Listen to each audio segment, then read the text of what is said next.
국내 시장을 진단하고 유용한 투자 전략을 제시해드리는 데이터로 보는 증시 시간입니다. 오늘 순서는 버크셔 리치 강동진 대표와 함께하겠습니다. 안녕하세요. 안녕하십니까. 네, 첫 번째 데이터 먼저 확인하겠습니다. 조금 전에 확인했지만 간밤에 지난 주말 사이에 글로벌 증시가 좋은 흐름을 보였는데 아무래도 고용지표, 민간 지표도 그랬었지만 예상보다 부진하다라는 게 좀 호재가 됐다라는 평가가 대체적으로 나오는 것 같아요. 네, 그렇습니다. 금요일에 고용지표 3종 세트, 하나가 실업률이고요. 하나가 민간 부분의 고용자 수고, 하나가 비농업 부분의 고용자 수인데요. 이 비농업 부분의 고용자 수가 예상했던 것보다 낮게 나왔다. 시장은 그 지표의 촉각을 곤두세우고 있었는데 수치가 투자자들이 원하는 정도로 나왔으니까 환호했다 이렇게 볼 수 있을 것입니다.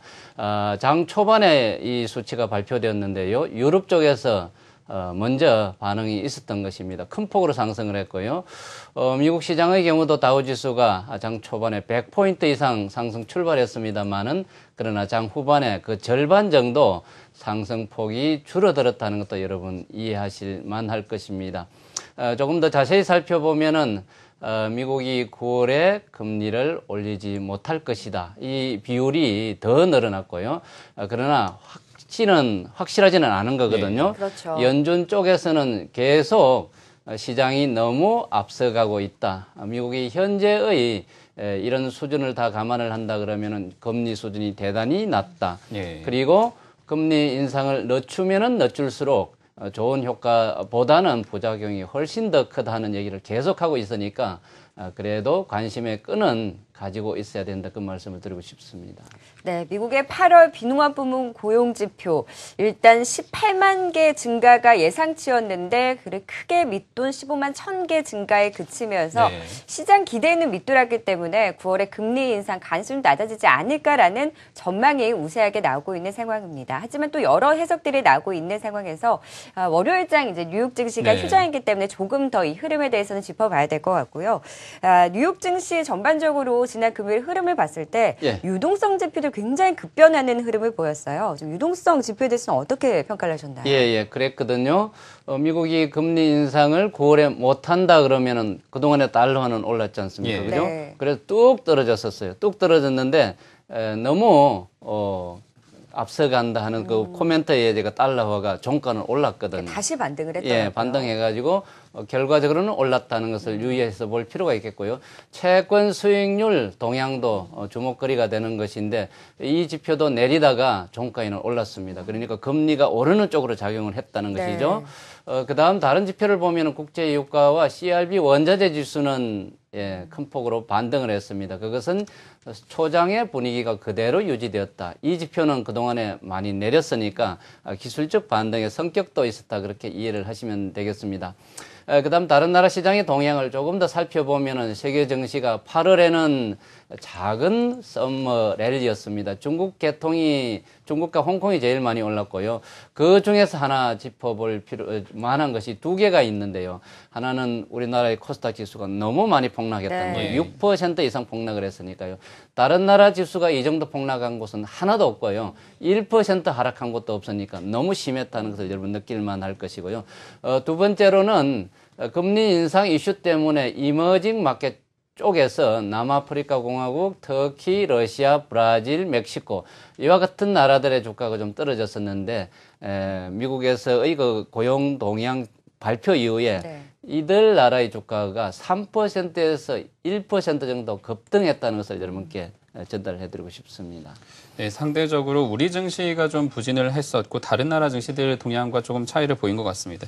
유동성 부분에서 지금 변화가 조금 나타난 부분이 있는 것 같은데 지금 미국 증시 상황을 좀 더 짚어봐야 될 것 같습니다. 물론 말씀해주신 것처럼 하루를 또 쉬고 이제 지켜봐야 되기 때문에 이게 네. 맞다고 보기는 좀 어렵겠지만 주말까지만 봤을 때 지금 어느 정도 어떤 업종이 좀 강세를 보였다 이렇게 볼 수 있을까요? 예.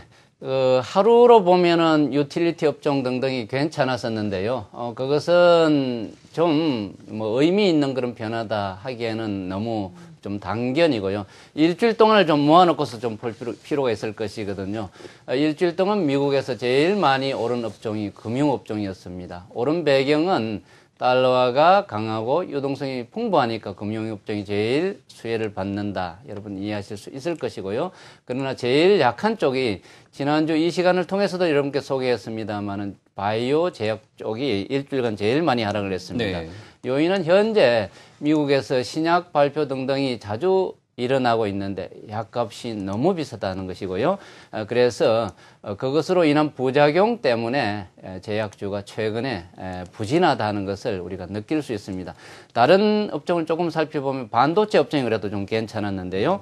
애플을 비롯해서 삼성전자 등등 신규 스마트 기기들이 속속 출시되면서 이 반도체 쪽은 좀 호황이거든요. 예. 그래서 전반적으로 반도체 쪽은 괜찮다.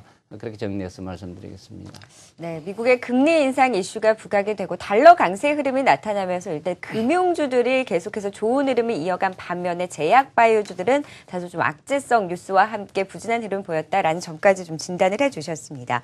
이제 국내 증시 흐름도 진단을 해봐야 될 것 같아요. 네. 사실 8월 내내 참 눈치 보느라 피곤했던 장이 아니었나 싶어요. 네. 그래도 미국의 비노품 고용자 수가 좀 시장 예상을 밑돌아서 이것이 좀 우리 시장에 이번 주에는 호재가 돼주지 않을까라는 기대도 있고 또 여러 기대될 만한 이벤트들이 산재되어 있잖아요. 예. 먼저 우리 시장 어떤 흐름 보였는지부터 진단해 볼까요? 예, 뭐 생각해야 될 것도 많고요. 이벤트도 많고 지금 여름에서 가을로 넘어가는 계절적인 변화도 네. 무시 못하는 네. 것이거든요. 전통적으로 이 여름 이후에 가을장은 괜찮았거든요. 근데 이번에도 그렇게 될지 우리가 이번 주부터 잘 살펴봐야 되겠습니다. 하나씩 살펴보면은 코스피 추세 동향입니다. 외국인 투자가들이 지난 6월 이후에 우리나라 시장을 이렇게 견인을 했습니다. 브렉시트 이후죠. 주식도 많이 사고 선물도 많이 샀는데 일단 이번 주 목요일 날 한번 매듭을 짚고 간다. 그 결과가 여전히 강세 방향인지 아니면 상당히 청산하는지 이 여부가 너무 네. 중요하거든요. 이게 또 중요하고 그 다음에 이 외국인이 지수를 견인하면서 국내 기관 투자가들의 펀드 환매 물량 매도 공세를 제가 자주 소개를 해드렸는데요.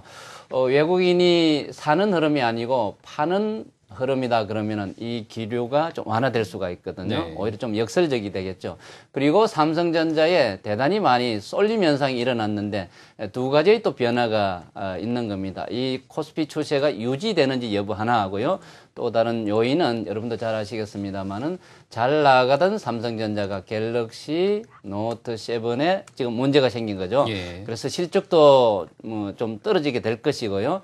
그래서 삼성전자에 과도하게 집중된 관심이 좀 분산될 수 있다. 개별 종목적으로 매수세가 좀 확산될 수 있다. 이런 긍정적인 요인도 있는 것입니다. 또 다른 하나의 요인은 지금 중국에서 G20 정상회담이 열리고 있는데요. 예. 네. 우리가 그동안에 굉장히 걱정을 많이 했었던 부분이 사드 배치 문제와 중국의 보복 문제였지 않습니까? 그것으로 인해 가지고 중국 관련 그 소비주들이 큰 폭으로 하락을 했었는데 이쪽 분위기가 조금 다행스럽게도 나아지고 있으니까 그동안에 많이 떨어졌던 이들 업종군들이 되살아나고 있는 것. 이것을 네. 우리가 관심 있게 볼 필요가 있겠다는 말씀 드리고 싶은 겁니다. 네, 중국 관련 우려 같은 경우에는 어제 시진핑 주석이 또 박근혜 대통령 발언에 대해서 화답성 발언을 하면서 어느 정도 우려도 완화시킨 것 같고요. 그리고 지금 삼성전자 같은 경우에는 그룹 자체에는 조금 부정적인 이슈는 되겠습니다만 증시 전체는 이제 쏠렸던 자금들이 나머지 성장주로 또 돌아갈 수 있는 기회가 되지 않을까 싶은데요. 일단 좀 수급으로 보면 지난주까지는 외국인이 조금 사긴 했습니다만 많이 사진 않아서 이 기관들의 매도세로 인해서 많은 종목들이 또 영향을 받았습니다. 먼저 화면으로 조금 보고 더 설명 이어가겠습니다. 네, 뭐 대표님께서 말씀해 주셨다시피 수급적으로도 그런 특징들이 하나하나 확인이 되고 있습니다. 이 갤럭시 노트 7 폭발 사고 관련한 리스크로 인해서 기관이 사실 삼성전자 매수세를 이어오다가 지난 금요일에는 매도로 전환한 흐름을 보였고요. 삼성 SDI도 함께 팔면서 악재의 매물을 내놓는 모습이었습니다. 하지만 연기금은 삼성 SDI는 팔았지만 여전히 삼성전자를 담아가고 있고요. 외국인들은 이 두 종목 조정 때 매수를 해주면서 이 삼성전자, 삼성 SDI에 대해서는 수급적으로 수급적으로 좀 엇갈린 태도가 나타나고 있다는 점이 확인이 되고 있는 상황입니다. 자, 기관은 7월에 호실적을 발표했던 보험주 가운데 삼성화재에 적극적인 매수를 보였고요. 신한지주는 팔았지만 여전히 금융주들 끌어주고 있습니다. 하나금융지주와 우리은행과 같은 종목에 매수세를 보였고요. 중국 관련주들 반등하고 있다라는 말씀을 주셨는데요. 화장품주들이 이제 사드 우려에서 좀 벗어나고 바닥을 잡아가는 것 같습니다. 기관이 사실 화장품주들의 조정을 주도했었는데 아무레주와 아무레퍼시픽, 코스맥스, LG생활건강까지 화장품주들을 대거 담는 모습이 포착됐고요. 외국인들은 이날 현대차, 낙폭과대에 따른 적극적인 매수에 들어가면서 또 주가 상승을 이끄는 모습이었습니다. 역시 LG생활건강과 아무레퍼시픽과 같은 화장품주들 동반 매수해주면서 긍정적인 시각 외국인들은 이어갔고요. SK하이닉스와 네이버에 대해서도 외국인들의 매수세는 이어지는 모습이었습니다. 코스닥 시장도 보시죠. 외국인과 기관이 OLED 대장주인 AP시스템에 긍정적인 매수세를 보였습니다. 외국인들은 SK머티리얼즈와 솔브렌, 워닝머티리얼즈와 같은 반도체 소재 재료주를 꾸준히 담아가고 있고요. 셀트리온과 휴젤은 팔았지만 이날 바이로메드에 적극적인 매수를 보이면서 또 주가 상승을 이끄는 모습이었습니다.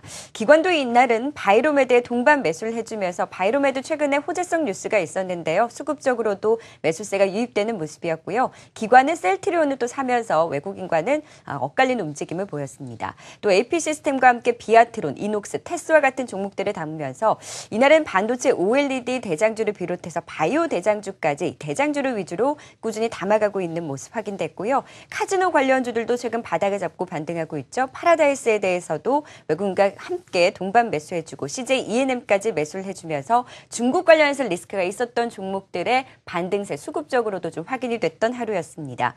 수급 특징주 짚어봤고요. 좀 더 자세하게 업종별 흐름 짚어볼까요? 예, 여러분 이제 포트폴리오에 뭘 담아야 되는 것인지 주식 비중을 좀 더 늘려야 되는 것인지 등등 관심이 있을 것인데요. 네. 일단은 뭐 고비는 있기는 합니다만은 8월 장보다는 좀 괜찮아질 것 같거든요. 수급적으로도 그렇고 분위기도 그렇고요. 그랬으면 좋겠네요. 예, 그래야 되겠고요. 네. 일단은 삼성전자가 워낙에 좋거든요. 뭐 이런 사고에도 불구하고 네. 뭐 전체적인 그 제품 조합이 4개인데 4개가 다 세계 1등이고 2등하고의 그 차이를 점점 더 벌려가는 상황이니까. 그렇다면 이번 좀 사태가 크게 영향을 미치지 않을 것이다라고 보고 계시나요? 짧게는 뭐 영향이 있습니다만 전혀 그렇지 않다 그렇게 말씀드릴 수 네. 있겠고요. 네. 그래서 삼성전자 유형의 종목군들이 포트폴리오에 들어가 있으면 좋겠다는 것입니다. 그다음에 이 화장품주 등등이 가격도 비싸고 좀 접근하기가 어려운데요. 메리트가 있는 것이 그동안의 사드 배치 문제로 가격이 많이 떨어져 있는 거예요. 네. 그래서 그걸 사고 싶어도 사지 못했던 투자자들은 사고 싶어 하거든요. 예. 그래서 그 축이 또 한 축이 될 수 있다 그 말씀드리고요. 또 다른 하나는 그동안에 삼성전자 때문에 너무 많이 시달려 가지고 있던 중소형주죠. 네. 부품 소재주들이 또 가격이 많이 떨어져 있거든요. 이들 종목군들도 역시 또 관심을 가질 만하다. 이렇게 골라놓고 보면 여러분들 포트폴리오의 축이 4개, 5개 정도는 만들어질 수 있지 않을까 그렇게 생각합니다. 이 포트폴리오의 축이 안전하다 그러면은 여러분들 외풍에도 뭐 크게 흔들리고 그러지는 않을 것이니까 그 축으로 여러분 가을장을 준비했으면 좋겠다는 말씀 드리고 싶습니다. 네, 그래도 9월장은 8월장보다는 조금 더 호전된 좀 긍정적인 전망을 해주셨습니다. 네. 화장품 관련주 뭐 얘기를 안 할 수가 없죠. 사실 오를 때는 비싸서 못 사다가 중국 관련한 악재로 조정을 받을 때는 또 언제가 바닥인지 몰라서 접근하지 못하셨던 분들 이제는 조금씩 바닥을 잡아가고 있다라는 전망이 확산되고 있는 것 같습니다. 화장품주에도 조금씩 관심을 가져보자라는 의견을 주신 만큼 투자 전략 세우시는데 참고해 보시면 좋을 것 같습니다. 네, 오늘 데이터로 보는 증시 버크셔리츠 강동진 대표 통해 도움 말씀 들어봤습니다. 고맙습니다. 예, 감사합니다.